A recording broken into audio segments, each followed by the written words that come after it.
मित्रांनो, असं समजा की आपल्याकडे दोन द्रावणं आहेत, द्रावण ए आणि द्रावण बी, आणि दोघांमध्ये समान प्रमाणात H+ आयन्स हे मिसळलेले आहेत. आता मला तुम्ही सांगू शकता का की त्यांची आम्लीय तीव्रता ही सुद्धा समान असेल का?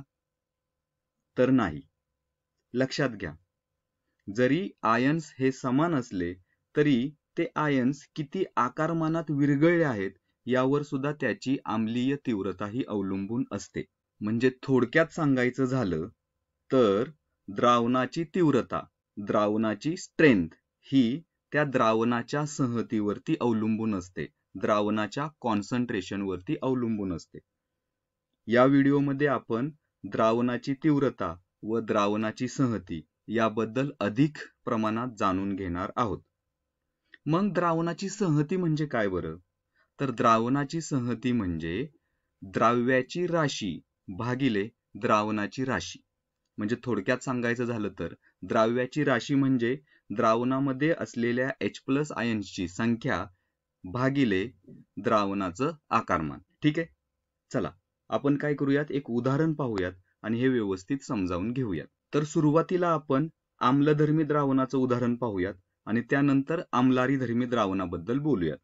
आता आपल्याला माहिती आहे की आम्लधर्मी द्रावणामध्ये भरपूर प्रमाणात H+ आयन्स असतात. पण लक्षात घ्या, आपल्याकडे वेगवेगळी आम्लधर्मी द्रावणे असतील आणि त्यामध्ये समान प्रमाणात H+ आयन्स असतील तरी देखील त्याची आम्लीय तीव्रता ही सारखीच असेल असं नाही. ठीक आहे, हे समजून घेण्यासाठी आपण एक प्रयोग करूयात. आपल्याकडे 3 वेगवेगळ्या प्रकारची भांडी आहेत आणि त्यामध्ये आपण पाणी घेतलेलं आहे. सुरुवातीला आपण पाहू शकतो आपल्याकडे एक ग्लास पाणी आहे, दुसरं एक आपल्याकडे एक बाटली पाणी आहे आणि तिसरं एक मोठी टाकी भरून आपल्याकडे पाणी आहे. आणि या तिन्ही भांड्यामध्ये आपण समान प्रमाणात H+ आयन्स मिसळणार आहोत. असं समजा की आपण या तिन्ही भांड्यांमध्ये 100 H+ आयन्स हे मिसळणार आहोत. म्हणजे ग्लासमध्ये सुद्धा 100 H+ आयन्स आहेत, बाटलीमध्ये सुद्धा 100 H+ आयन्स आहेत आणि टाकीमध्ये सुद्धा 100 H+ आयन्स आहेत. आता आपल्याला सहज अंदाज आला असेल की या तिन्ही द्रावणाची जी आम्लीय तीव्रता आहे ही वेगळी असणार आहे, बरोबर? आता आपल्याला लगेच समजतंय की ग्लासातील द्रावणाची जी तीव्रता आहे ती सर्वाधिक असणार आहे आणि टाकीतील द्रावणाची तीव्रता आहे ही सर्वात कमी असणार आहे, बरोबर? चला हे थोडक्यात समजावून घेऊ.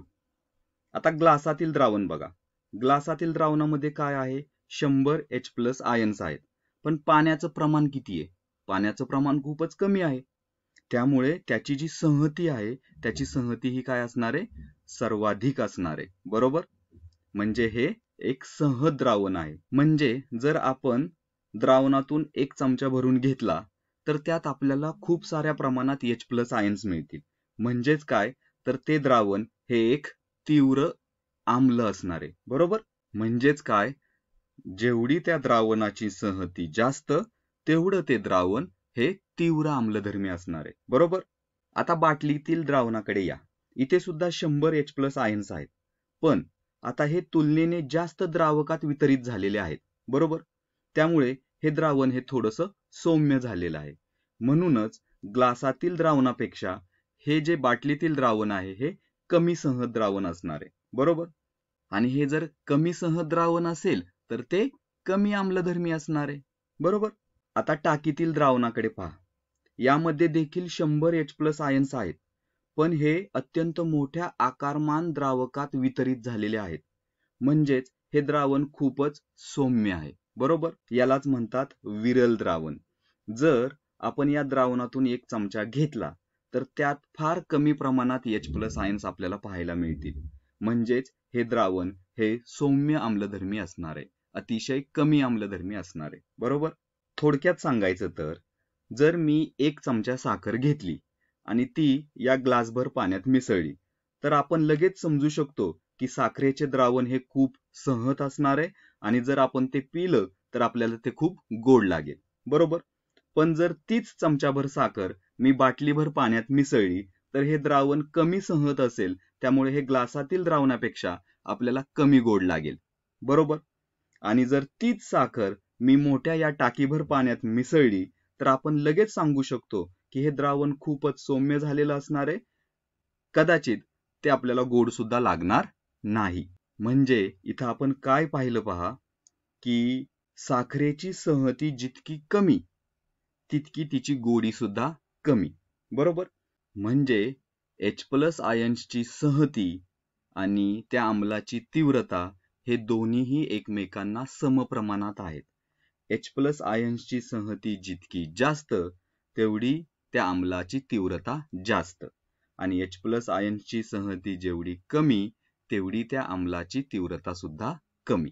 तर आतापर्यंत आपण पाहिलं की द्रावणाची आम्लीय तीव्रता ही फक्त त्यात असलेल्या आयन्सच्या संख्येवर अवलंबून नसते, तर ते आयन्स किती द्रावकात विरघळलेत यावर देखील अवलंबून असते.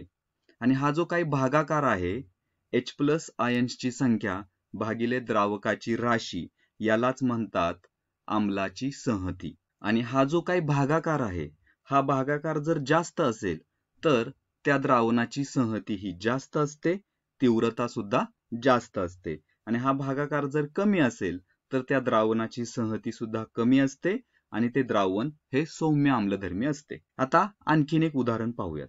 आता असं समजा की आपल्याकडे समान आकारमान असणारे 2 ग्लास आहेत, ठीक आहे. आणि त्या दोन्ही ग्लासांमध्ये समान प्रमाणात पाणी आहे. पहिल्या ग्लासात 100 H+ आयन्स आपण मिसळले आणि दुसऱ्या ग्लासात 50 H+ आयन्स आपण मिसळले.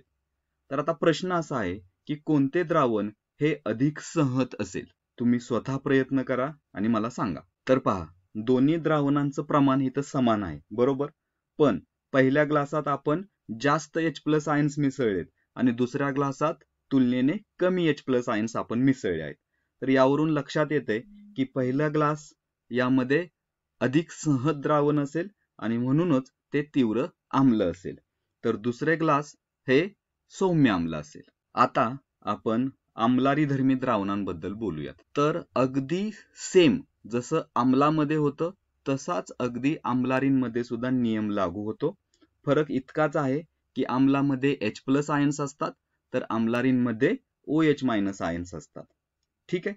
तर आम्लारीची तीव्रता ही OH- आयन्सची संख्या याच्यावरच अवलंबून नसते, तर ते OH- आयन्स हे किती प्रमाणात द्रावणात मिसळलेले आहेत याच्यावर सुद्धा अवलंबून असते. आणि हा जो काही भागाकार आहे OH- आयन्सची संख्या भागिले द्रावणाची राशी यालाच म्हणतात आम्लारीची संहती. जर OH- आयन्सची संहती जास्त असेल तर ते द्रावण हे तीव्र आम्लारीधर्मी असणार आहे आणि OH- आयन्सची संहती जर कमी असेल तर ते द्रावण हे सौम्य आम्लारीधर्मी असणार आहे, बरोबर. चला आता एक प्रश्न सोडवूयात. आपल्याला असं दिलंय की एका आम्लारीधर्मी द्रावणाची तीव्रता एका रासायनिक अभिक्रियेनंतर वाढतीये, ठीक आहे. नीट लक्ष द्या. एका आम्लारीधर्मी द्रावणाची तीव्रता एका रासायनिक अभिक्रियेनंतर वाढतीये, तर मग OH- आयन्सच्या संहतीचं काय होईल? ठीक आहे, प्रश्न समजला. आता हा व्हिडिओ थोडा वेळ थांबवा आणि स्वतः सोडवायचा प्रयत्न करा, ठीक आहे. आता तुमचा प्रयत्न करून झाला असेल तर आपण याचं उत्तर पाहूयात. आपल्याला काय दिले बघा, की एक द्रावण आहे, ठीक आहे. या ग्लासामध्ये ते द्रावण आहे असं आपण समजूयात, ठीक आहे. आणि त्या द्रावणामध्ये काय आहे, ते आम्लारीधर्मी द्रावण आहे. आम्लारीधर्मी म्हणजे त्याच्यामध्ये OH- आयन्स आहेत, बरोबर. आता काय म्हणलंय त्यांनी, हे द्रावण अधिक आम्लारीधर्मी होतंय. काय म्हणलंय त्यांनी, एका रासायनिक अभिक्रियेनंतर या द्रावणाची जी तीव्रता आहे ती वाढतीये, बरोबर. मग आम्लारीची जर तीव्रता वाढत असेल तर त्याची संहती वाढेल की कमी होईल हे आपल्याला सांगायचं. मग मला सांगा, यांच्यामध्ये काय रिलेशन आहे? आम्लारीची तीव्रता आणि आम्लारीची संहती हे एकमेकांना समप्रमाणात असतात की विषम प्रमाणात असतात? तर हे दोन्ही एकमेकांना समप्रमाणात असतात. तर आम्लारीची तीव्रता वाढत असेल तर त्याची संहती सुद्धा नक्कीच वाढणार आहे, बरोबर. तर इथं आपण म्हणू शकतो की जसजसं ही OH- ची संहती वाढेल तसतसं ते तीव्र आम्लारीधर्मी होईल. आता आणखीन एक प्रश्न सोडवूयात. प्रश्न असा आहे, एका आम्लधर्मी द्रावणात H+ आयनची संहती कमी होत आहे, तर मग त्या द्रावणाची तीव्रता वाढेल की कमी होईल? अगदी साधा सरळ सोपा प्रश्न आहे. तुम्ही हा व्हिडिओ थांबवा आणि स्वतः सोडवायचा प्रयत्न करा. तुमचा प्रयत्न करून झाला असेल तर आपण याचं उत्तर पाहूयात. आपल्याला काय दिलंय पहा, की H+ आयनची संहती ही कमी होत आहे, म्हणजे एक द्रावण आहे ते आम्लधर्मी द्रावण आहे, त्यामध्ये H+ आयन्स आहेत आणि त्या H+ आयन्सची संहती जी आहे ती कमी होतीये. बरोबर. मग जर संहती कमी होत असेल तर त्या आम्लाची तीव्रता ही वाढेल की कमी होईल? वरती तुम्हाला एक रिलेशन दिसते पहा, की आम्लाची तीव्रता ही आम्लाच्या संहती बरोबर समप्रमाणात असते. जर संहती कमी झाली तर आम्लाची तीव्रता सुद्धा काय होणार आहे? कमीच होणार आहे. बरोबर. आपल्याला माहिती आहे की H+ आयन्सची संहती जेवढी जास्त तेवढं द्रावण हे तीव्र आम्लधर्मी, H+ आयन्सची संहती जेवढी कमी तेवढं ते द्रावण सौम्य आम्लधर्मी. म्हणूनच मग इथे जर संहती कमी होत असेल तर ते द्रावण हळूहळू सौम्य आम्ल बनत जाईल. बरोबर. आता या व्हिडिओचा थोडक्यात सारांश पाहूयात. आपण आतापर्यंत काय पाहिलं की द्रावणाची आम्लीय तीव्रता, ठीक आहे, ही फक्त H+ आयन्सच्या संख्येवरती अवलंबून नसते, तर ते H+ आयन्स किती द्रावकात विरघळले आहेत यावर सुद्धा अवलंबून असते. बरोबर. H+ आयन्सची संहती जेवढी जास्त तेवढं ते द्रावण तीव्र आम्लधर्मी, H+ आयन्सची संहती जेवढी कमी तेवढं ते द्रावण सौम्य आम्लधर्मी. त्याचप्रमाणे आपण पाहिलं की आम्लारीधर्मी द्रावणाची तीव्रता ही सुद्धा आम्लारीच्या संहतीच्या समप्रमाणात असते आणि ती फक्त OH- आयन्सच्या संख्येवरती अवलंबून नसते, तर ते OH- आयन्स किती द्रावकात विरघळले आहेत त्यावर देखील अवलंबून असते. तर OH- आयन्सची संहती जेवढी जास्त तेवढं ते द्रावण तीव्र आम्लारीधर्मी आणि OH- आयन्सची संहती जेवढी कमी तेवढं ते द्रावण सौम्य आम्लारीधर्मी. इथेच थांबूयात. धन्यवाद.